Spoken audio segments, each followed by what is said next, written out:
Graças a Deus. Quantos estão felizes nessa noite? Digam amém. Amém. Quantos são vitoriosos nessa noite? Digam amém. Amém. Quantos creem num Cristo ressurreto? Diga amém. Amém. Aleluia. Bom é servir a Deus, bom é estar na casa do Pai, né? E eu quero, antes de mais nada, agradecer ao Senhor Deus pela presença dEle, pela graça dEle. É tão bom a gente estar reunido.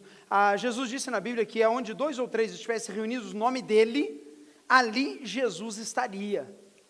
E eu não sei você, mas desde que eu começo a chegar, e eu começo a estar com 2 ou 3, e a gente começa a carregar a cadeira, a gente começa a carregar mala, a gente começa a fazer as coisas aqui, desde as 5:30 da tarde, eu começo já a sentir a presença de Deus. E quando os irmãos chegam mais tarde, a presença parece que intensifica. Por quê? Porque o Senhor cumpre a palavra dEle. Quantos querem, digam amém? Amém, amém, aleluia. Vamos falar a nossa declaração de fé? Vamos lá? Sou filho de Deus? Sou livre do pecado. Não há condenação na minha vida. E eu vivo o melhor de Deus. Você vive o melhor de Deus? Aplauda Ele mais uma vez, porque é bom aplaudir ao Senhor. Aleluia.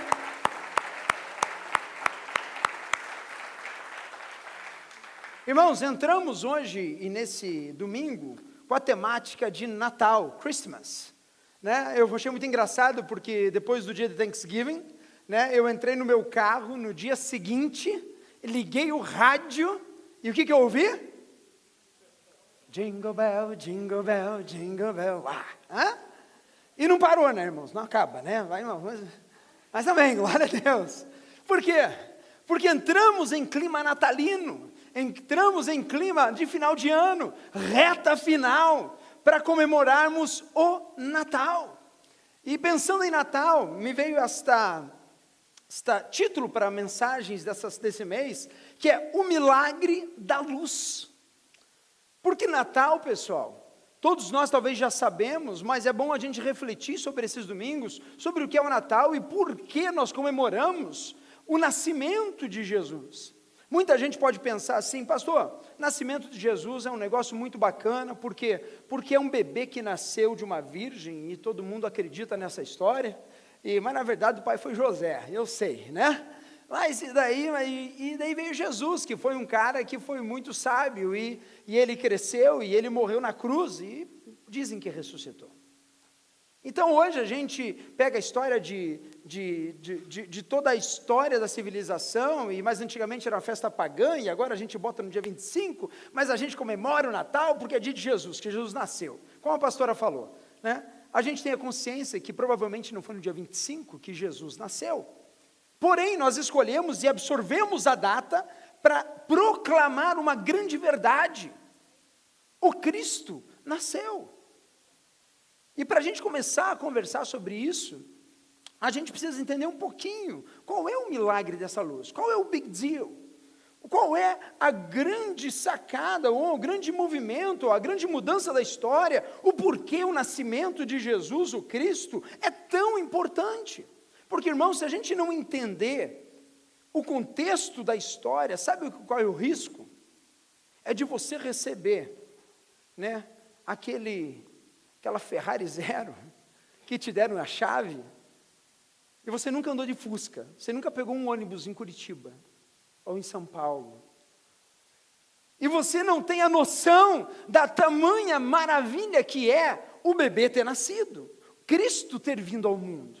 E para que a gente possa pegar um pano de fundo sobre toda essa história, eu queria começar com 2 pontos nessa noite.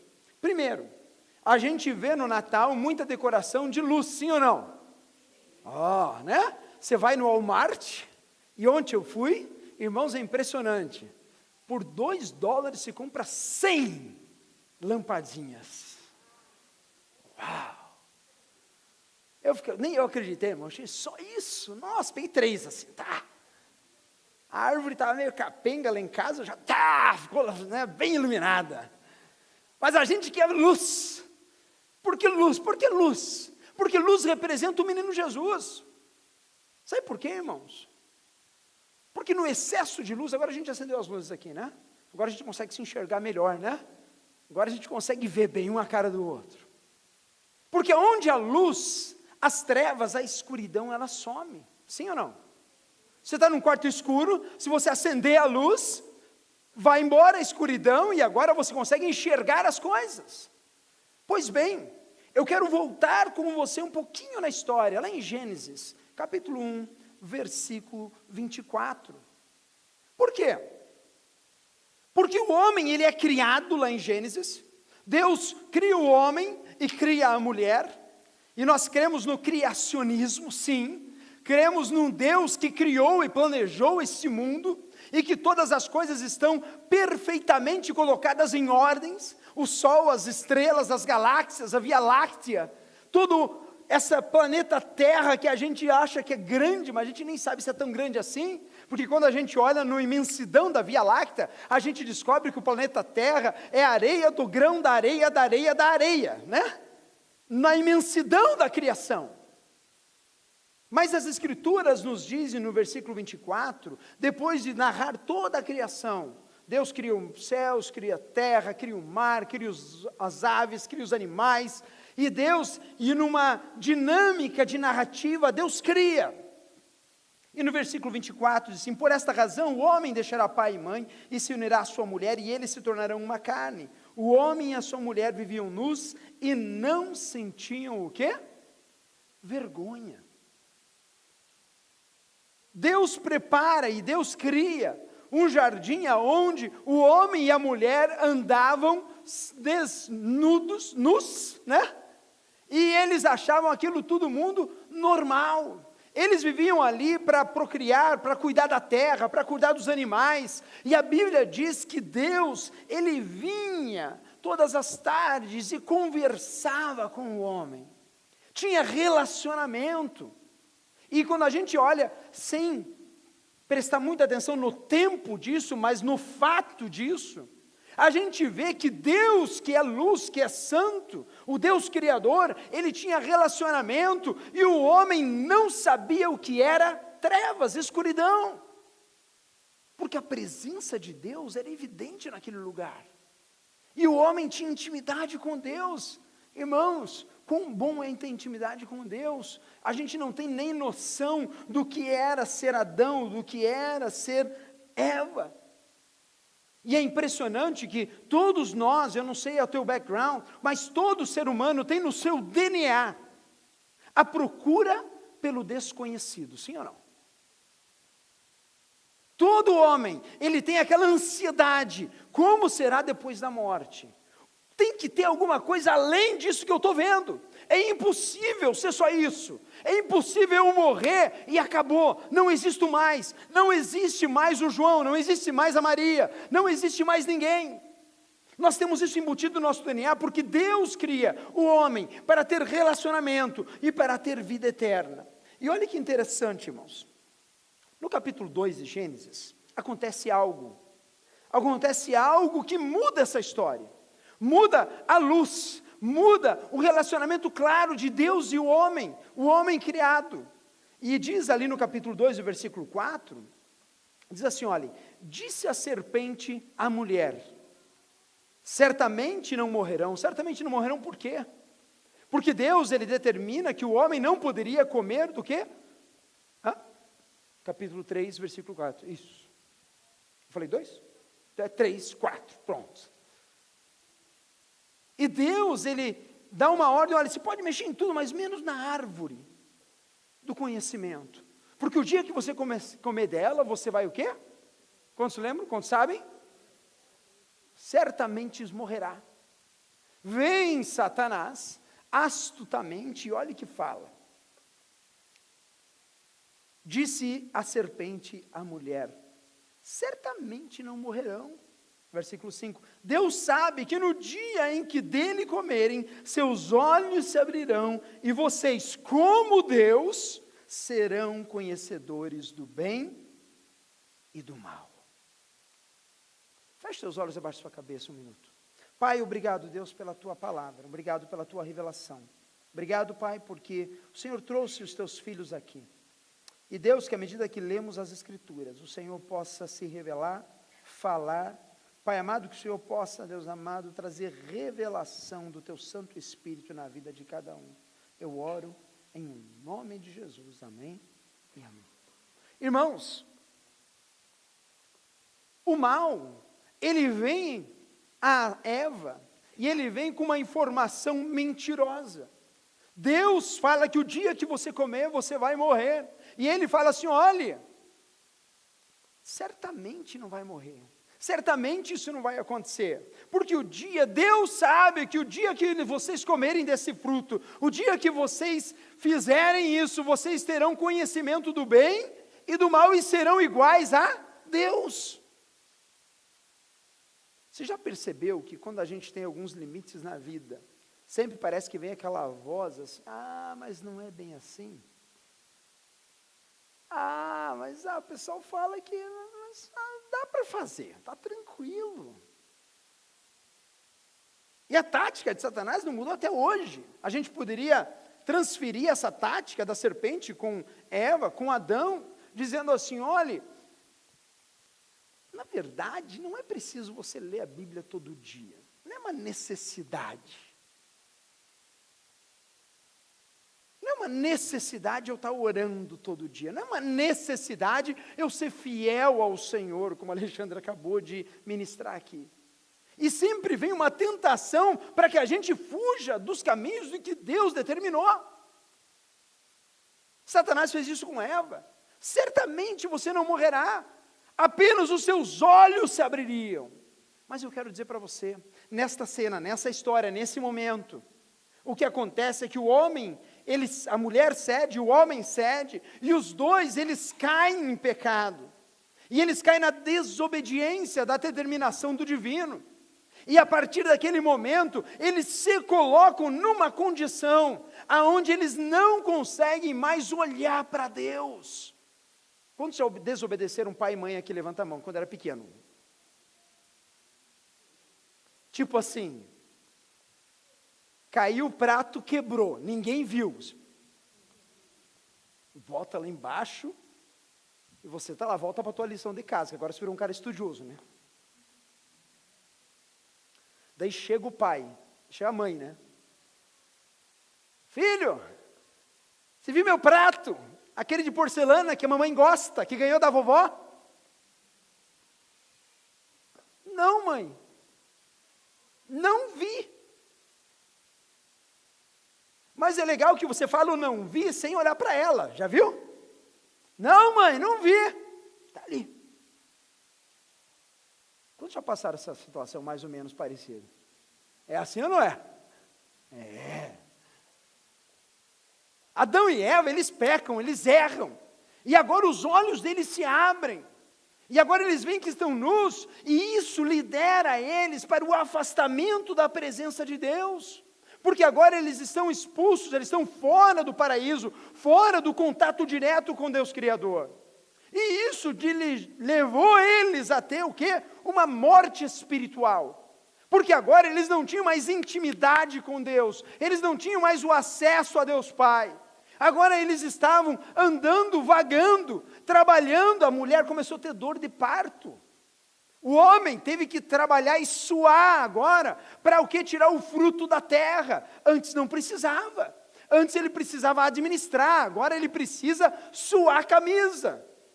E aqui nessa terra a gente sabe muito bem o que é suar a camisa, né, pessoal?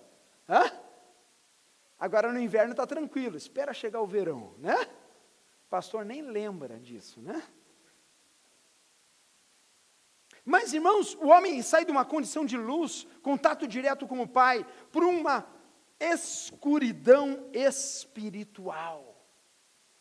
E agora, a partir desse momento, o homem começa a procriar, ele começa a construir, ele começa a viver, mas de uma maneira longe e afastada do Deus Criador. Por que eu estou falando isso? Porque é importante você saber. Deus cria o homem peca, o homem cai na tentação, ele faz o que era errado, os olhos se abrem, ele sente vergonha, agora ele já não está mais com intimidade com Deus, ele foge da presença de Deus, e agora ele tem que pagar pelo preço que ele fez, e ele começa agora a ter separação com Deus.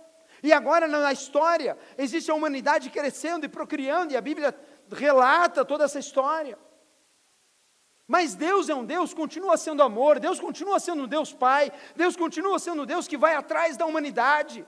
Deus é um Deus que continua pensando na história, dentro da história, na humanidade, como resgatar essa humanidade. Deus pega um cara chamado Abraão e fala assim: Abraão, eu vou fazer você pai de multidões, olha a estrela do céu. E através da tua descendência, você terá muitos filhos, e eu vou usar a tua descendência, que deu origem ao povo de Israel de hoje.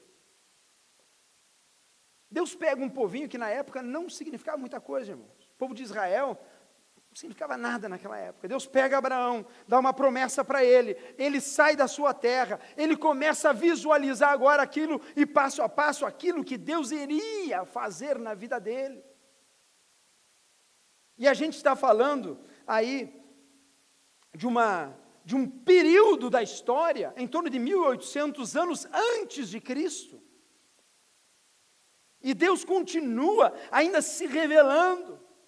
400 anos depois, o povo da descendência de Abraão estava escrava. Deus vem e volta a falar com Moisés.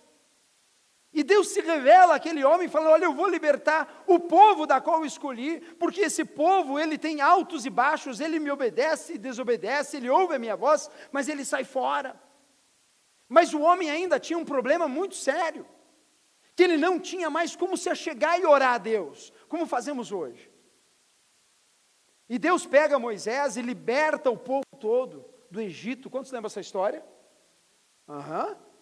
Quantos nunca ouviram uma gravura de Moisés liderando o povo e atravessando o mar? Quantos lembram disso? Já ouviram isso? Ou o pastor aqui que é Bíblia? Não sei, né? Obrigado, valeu. Combinei com ele. Mas dali para Moisés, Deus agora libera os 10 mandamentos, e na verdade não só os 10 mandamentos, mas toda a ordenança, para que o povo pudesse andar bem, caminhar bem, tanto socialmente como religiosamente. E Deus se revela através das leis, através de Moisés. E para quem acha que 10 mandamentos não é suficiente, quantos acham que é fácil obedecer os 10 mandamentos? Diga amém. Não acha fácil, irmão? Difícil, né? Mas quer te falar, os 10 mandamentos é um resumão. Porque as leis judaicas e dadas por Deus a Moisés totalizam 631 leis. E que se você pecasse, escorregasse numa delas, tu estava enroscada com todas. Mas Deus estava desenhando a história. E Deus estava costurando a história, porque Ele tinha um homem que vivia na luz, e agora Ele tem uma humanidade que está andando longe, sem contato com Deus, sem estar com a intimidade, com aquela certeza de Deus nele, dentro dele. 700 anos antes de Cristo, Deus usa vários profetas, um dos mais conhecidos, o profeta Isaías. E esse profeta que ouvia a voz de Deus e falava, ele era consagrado. Ele começa a escrever sobre um plano daquele que viria para redimir o povo, daquele que viria para resolver o problema, não só de Israel, mas da humanidade toda. Daquele que viria para arrumar de uma vez por todas o problema da humanidade. E se você abrir a sua Bíblia comigo, Isaías capítulo 9, versículo 2, diz assim: o povo que caminhava em...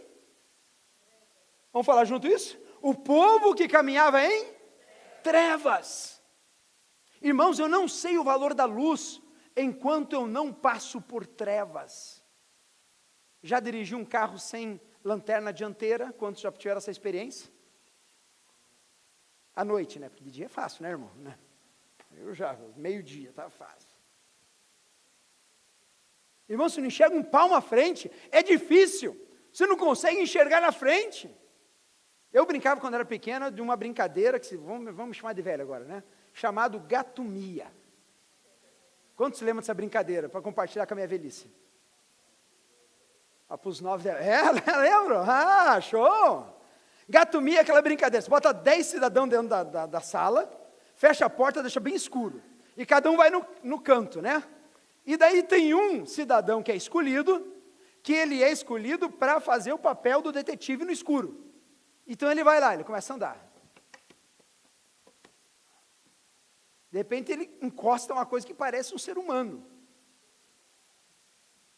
E daí quando ele encosta, ele fala o quê? Gato mia. A pessoa que está ali quietinha, ele tem que dar um miau. Essa é a parte chata de quem está escondido. Porque se tu tem que dar um miau, não um miau assim, miau, nossa, pastor André, tem que dar um miau disfarçado. Né? Então se pega, por exemplo, pastor Júlio, se eu fosse o senhor dando miau naquela hora, como é que o senhor faria o miau, pastor Júlio? Boa.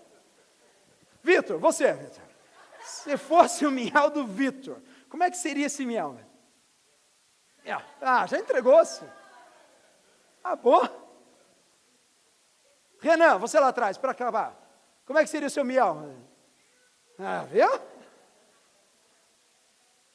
Mas a grande sacada do negócio é porque a gente está escondido, a gente quer se disfarçar. E é interessante como a humanidade, na escuridão, ela tenta se disfarçar o tempo todo. Porque a gente gosta de mostrar uma máscara daquilo que a gente não é. A gente gosta de parecer aquilo que não somos. Porque muitas vezes quando a gente quer abrir o coração, guess what? A gente recebe o quê? Decepções. A gente recebe o quê? Mau agradecimento. A gente recebe o quê? Frustrações. E voltando para texto, ele fala, o povo que andava em trevas viu uma grande luz. Sobre os que viviam na terra da sombra da morte, raiou a luz. Irmão, como eu gostaria que nessa noite você entendesse muito bem isso. O povo que andava nas trevas, o povo que tinha se apartado de Deus Criador, o povo que agora, ele vivia a sua própria vida, achando que dava o que desse na telha, ele fazia.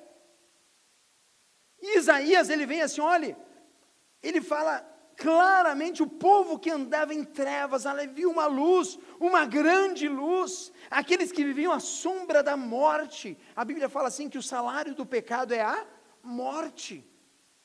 E esse povo, a humanidade, estava andando debaixo desse jugo do pecado, que começou lá no Gênesis. O próprio Isaías, um pouquinho para frente,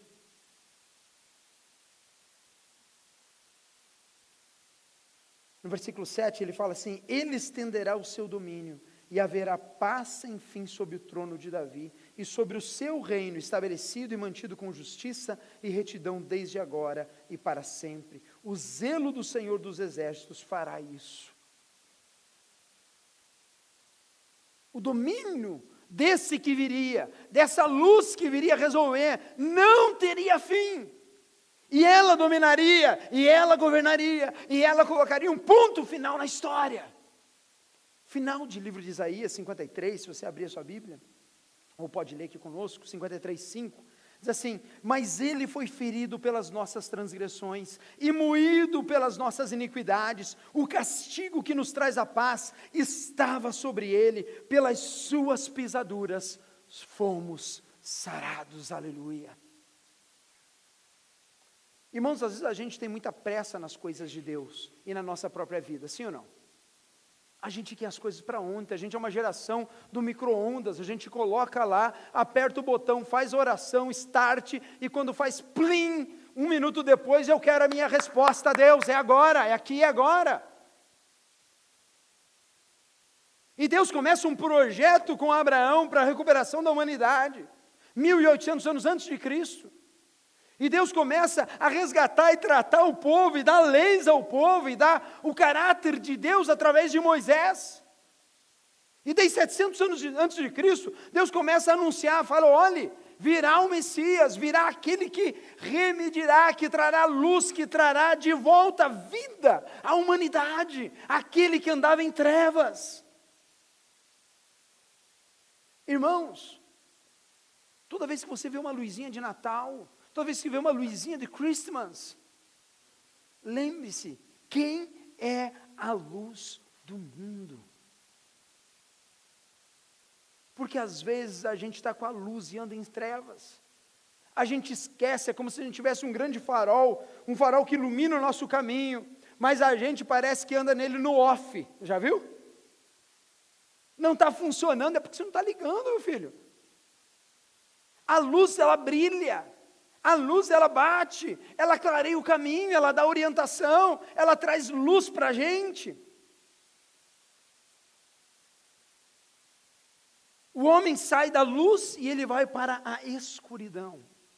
Eu não sei quanto tempo real, e a Bíblia, ela dá alguns cálculos, mas como a própria Bíblia diz que 1000 dias, um dia para Deus pode ser 1000 anos, e 1000 anos como um dia, e Deus é atemporal, nós temos tempo, nós calculamos o tempo, os dias. Mas irmãos, enquanto a gente não entende que a humanidade toda estava na escuridão, perdida, separada de Deus, a gente não entende muito bem o Natal. Depois dessa profecia de Isaías, 600 anos depois, na cidade de Belém,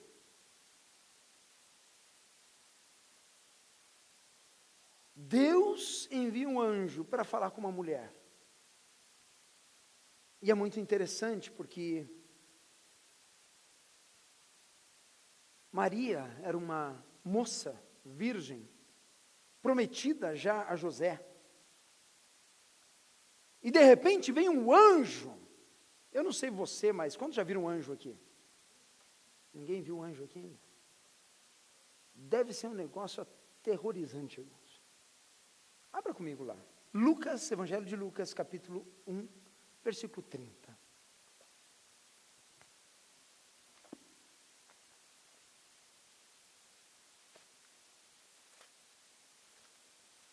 Lucas, primeiro capítulo.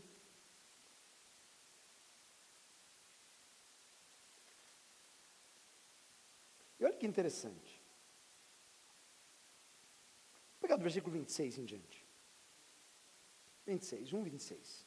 No 6º mês, Deus enviou o anjo Gabriel a Nazaré, cidade da Galileia, e uma virgem prometida em casamento a certo homem chamado José, descendente de Davi. O nome da virgem era Maria.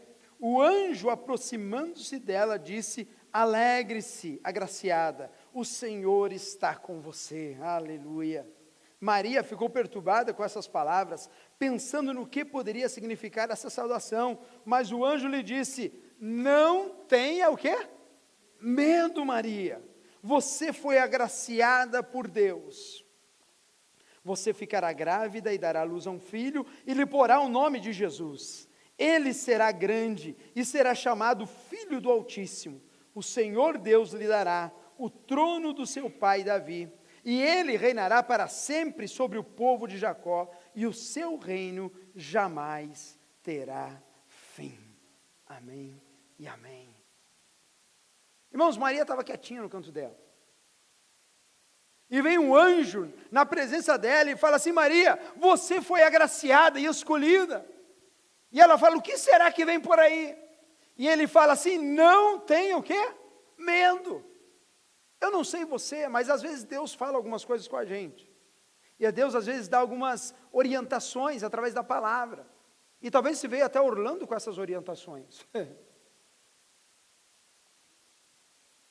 E Deus olha para você e fala assim: olha, não tenha medo. O Senhor é contigo. O Senhor vai fazer essa obra na tua vida, Maria. Porque Maria era uma moça virgem, ela falava: como é que eu vou conceber um filho? E é interessante, porque a gente olha para essa história, e a gente se vê nesse momento, e ele fala assim: filhas, não temas, eu sou o Senhor da história, que está fazendo tudo cooperar para o bem. A Bíblia diz assim, que todas as coisas cooperam para o bem daqueles que amam a Deus. Como está a tua vida hoje? Vamos sair um pouco da Maria e voltar para você agora. Sabe que você pode olhar hoje para Deus, Deus falando com você nessa reunião dos santos, onde o Espírito Santo está aqui, onde Deus está falando ao teu coração, e talvez você olhe para esse texto e fale: olhe, uau, E você pode dizer assim: Senhor, eu tenho medo de algumas coisas, eu tenho temor de algumas coisas, eu não sei nem como vai acontecer algumas coisas. Mas será que a gente pode olhar para a palavra e dizer: Senhor, eu confio inteiramente no Senhor e eu tomo posse dessa palavra, do anjo na minha vida hoje? Não temas. Não temas, foi a mesma palavra que Deus falou a Josué quando Moisés morreu e ele assumiu o povo, e agora ele era o líder do povo de Israel. Às vezes a gente fica temeroso, pessoal. Às vezes a gente fica temeroso. Às vezes a gente não sabe qual vai ser o próximo passo na nossa vida. E quantas vezes a gente passa por isso? Quantas vezes a gente passa por situações onde eu não imaginei que eu tinha que passar por isso, ou que eu iria viver essa circunstância. Mas todas essas vezes nós temos que ouvir a palavra do Senhor na nossa vida, na minha vida, na tua vida. Lembrando que a obra do Senhor é boa, a vontade dEle é boa, é perfeita, e é agradável. Isso não quer dizer que não vai ter deserto, isso não quer dizer que não vai ter perrengue, isso não quer dizer que não vai ter que atravessar mar. Mas nós temos que ter a convicção de que se o Senhor está comigo, nada pode me abalar, aleluia. Houve luz, o anjo veio a Maria e ele fala com ela, mas tinha um grande problema nesse contexto. Por quê? Lembra que eu falei, Maria, ela era prometida e guardada para quem? Para José, vamos combinar juntos? Vamos lá? Maria era prometida para o seu noivo José. Como é que Maria ia explicar essa história de ter gerado um filho sem dormir com ninguém? Me explica. Hã? Porque para José, imagina a complicação, pessoal. Como é que vai ser isso? E é interessante porque, irmãos, aprenda um negócio muito forte. Com Deus não existe confusão. Você sabia disso? Com Deus não existe desacordo. Quando Deus determina algo, e quando Deus faz algo na nossa vida, quando somos casados, Deus testifica na vida da esposa, ou Deus testifica no coração do marido. Se a esposa não está de ok, ou se o marido não está concordando com isso, para, irmão, não faz. Abra a tua Bíblia aí em Mateus, capítulo 1. Olha que interessante. Deus se preocupa em todos os detalhes, porque Deus vem e fala com Maria: olha, você vai conceber um menino, e ele é o escolhido, o filho de Deus. Mas tinha um problema de José. José, como é que José ia entender essa história? Como é que José ia compreender essa missão que Maria tinha recebido então? E olha que interessante, o texto diz, versículo 18 em diante: foi assim o nascimento de Jesus Cristo. Maria, sua mãe, estava prometida em casamento a José, mas antes que se unissem, achou grávida pelo Espírito Santo. Oh, Jesus, né? Complicada a situação de Maria, concorda comigo, sim ou não? Oxe, por José, seu marido, um homem justo, e não querendo expô-la à desonra pública, pretendia anular o casamento. José olhou aquela situação e falou: não é comigo não, filha. Aqui ó, esse é irmão desse. Que Espírito Santo não, minha filha, que história é essa? Ei!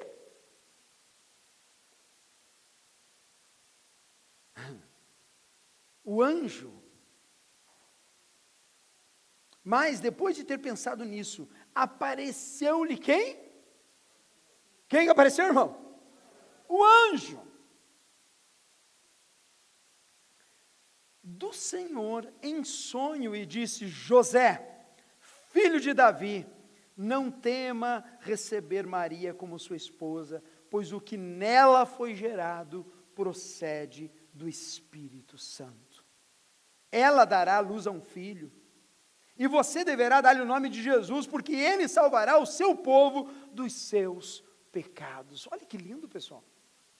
Deus fala com Maria, convoca Maria para uma missão, para um ministério, para uma obra, para uma viagem internacional. Deus convoca Maria para vir morar para Orlando. E daí a Maria olha: o José vai ficar louco, nunca que ele vai querer ir para Orlando, não tem jeito. Ah, pastor, mas daí quando eu fui falar com o José,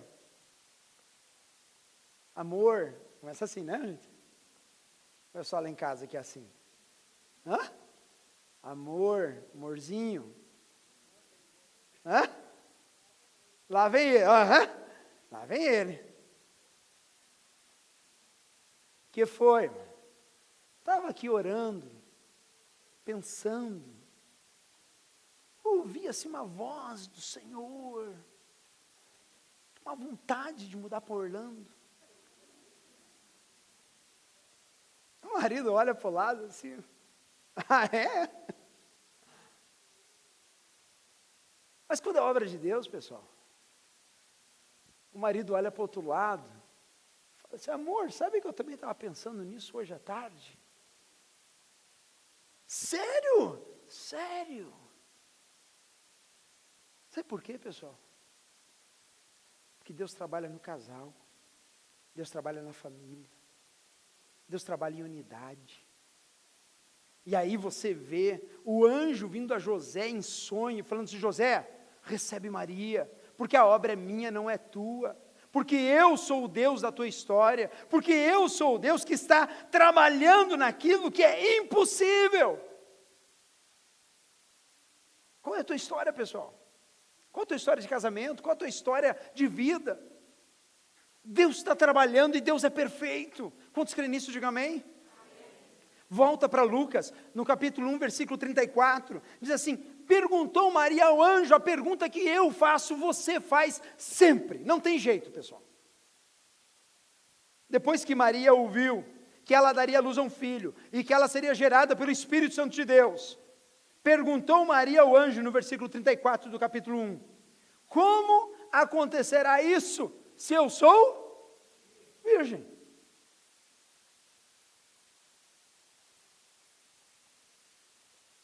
Às vezes a gente tem projetos, às vezes a gente tem ideias, às vezes a gente tem imigração para enfrentar, e aqui é muito comum esse caso.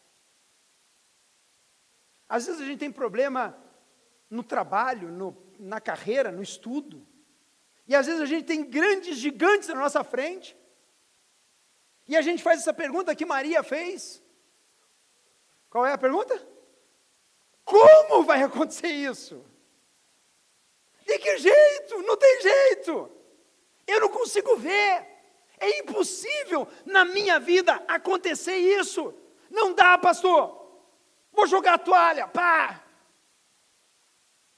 eu não consigo, porque eu não entendo como é que eu vou chegar lá, como é que eu vou atravessar esse problema, como é que eu vou atravessar e vencer esse obstáculo, como é que eu vou cumprir a tua vontade na minha vida.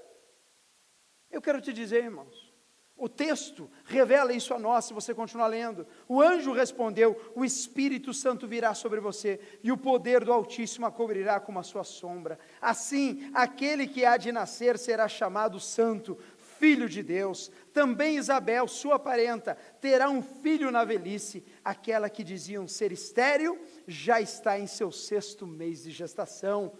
Pois nada, aleluia, nada é impossível para Deus, aleluia. Você crê nisso, amém? Amém.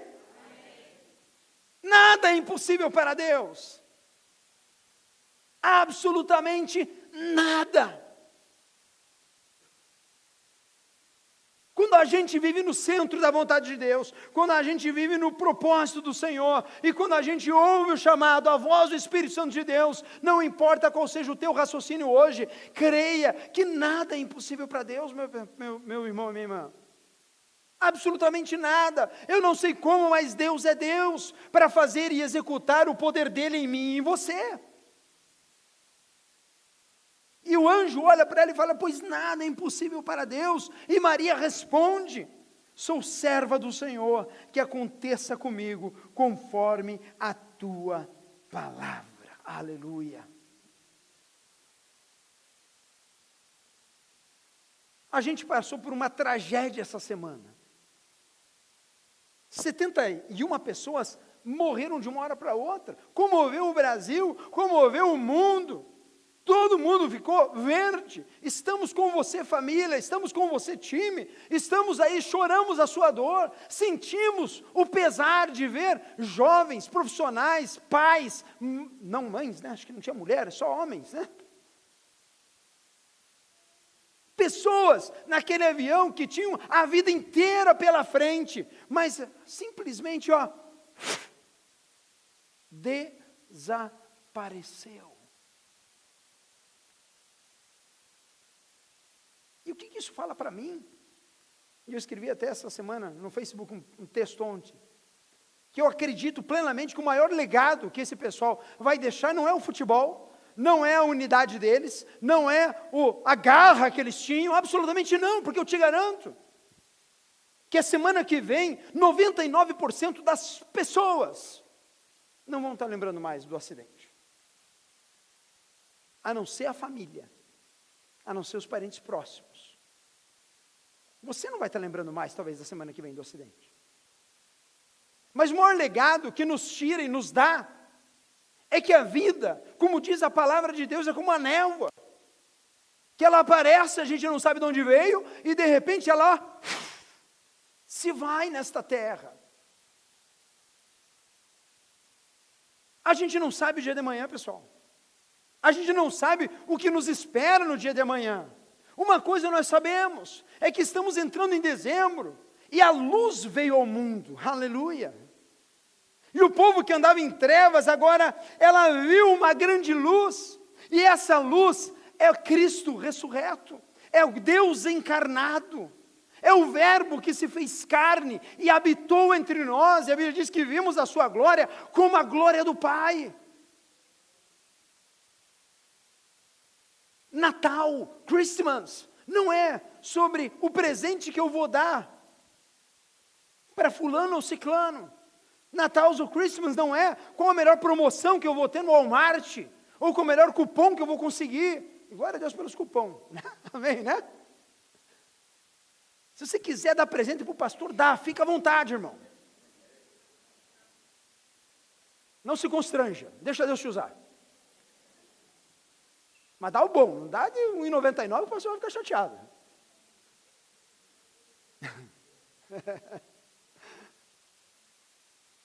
E nada errado dar presente. Mas a gente não pode esquecer que o maior presente foi o Deus vivo, se fez em carne e habitar entre nós. Aqueles que andavam em trevas viram a luz. Natal, pessoal, tem tudo a ver com Cristo. João 1,14 fala assim: aquele que é a palavra tornou-se carne e viveu entre nós, aleluia.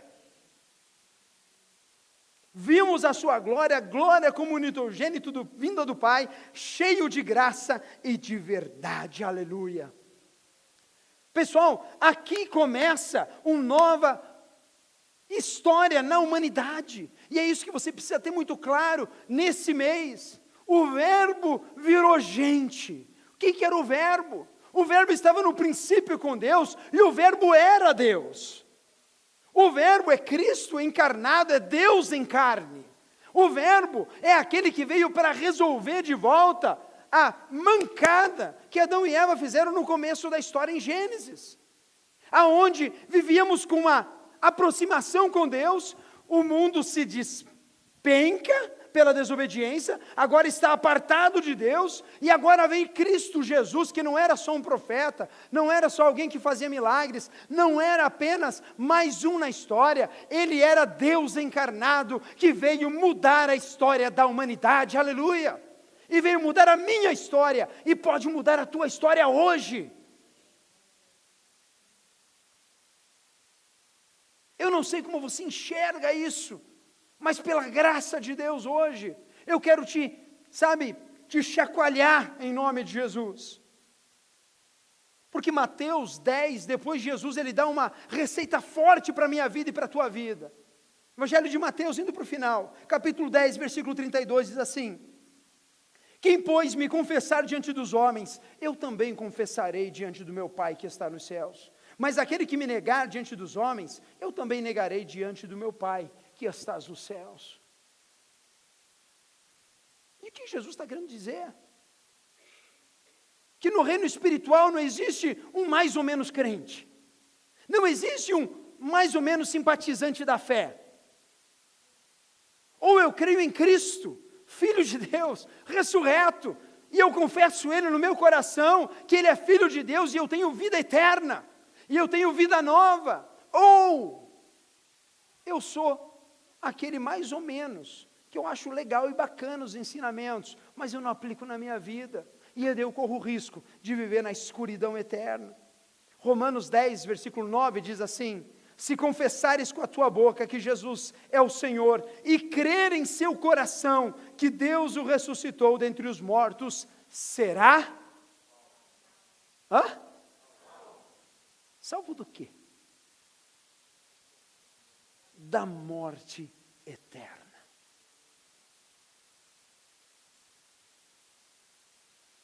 Natal, pessoal, é para a gente olhar para uma manjedoura e não ter pobre peninha do menininho Jesus que não teve aonde se repousar.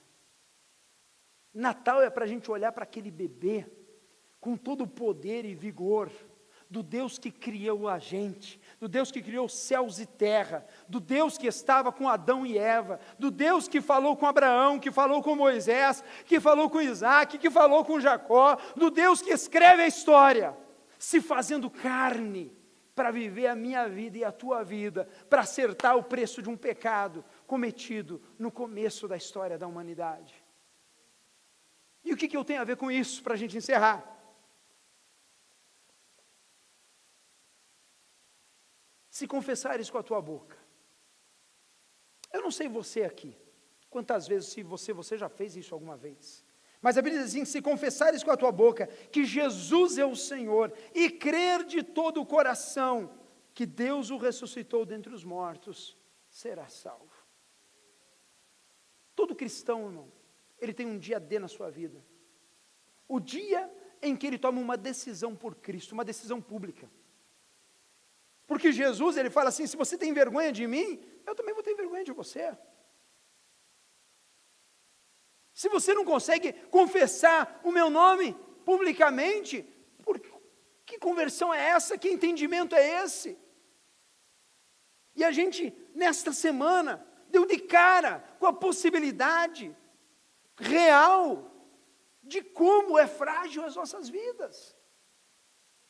Por que Natal é importante?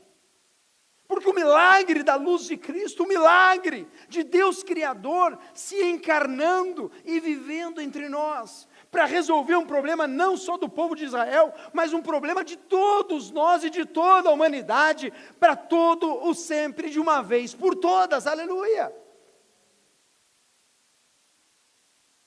Tem uma canção muito antiga, que eu queria cantar com vocês, para a gente encerrar essa palavra. Mas ela diz assim, que o verbo virou gente e habitou entre nós, cheio de graça e de verdade, e a gente viu a glória como a do Pai. Eu queria que você se colocasse de pé nessa hora. Eu pedi para o Silvio, Cris, vir aqui. Eu queria que a gente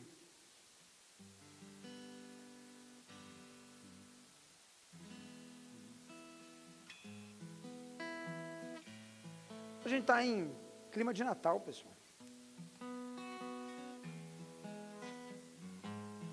Eu queria que a gente cantasse junto essa canção nesse final de mensagem.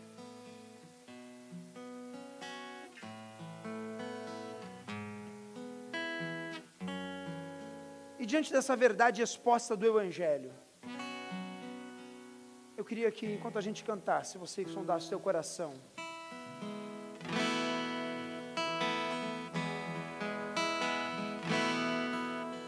O Verbo virou gente e habitou entre nós, cheio de graça e de verdade.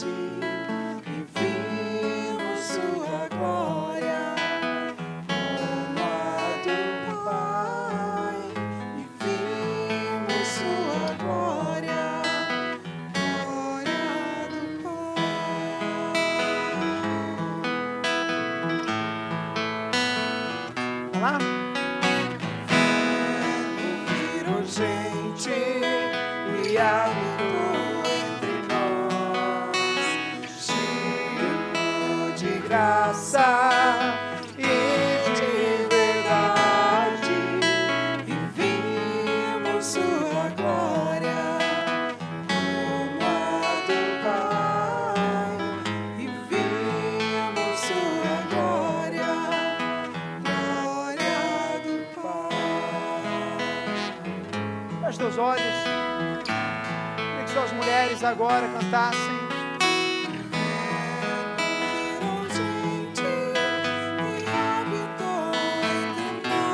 Os homens, ora a Deus. De graça e de verdade, e vimos sua glória como a do Pai, e vimos sua glória, glória do Pai. Ora os homens. Levanta tua voz, homem de Deus, fala. O verbo e habitou de graça e de verdade, e vimos sua glória, do Pai, e vimos sua glória, do Pai. A gente vai cantar juntos. Eu queria que você cantasse com todo o teu coração, crendo naquilo que você está falando, se enchendo da presença de Deus essa noite.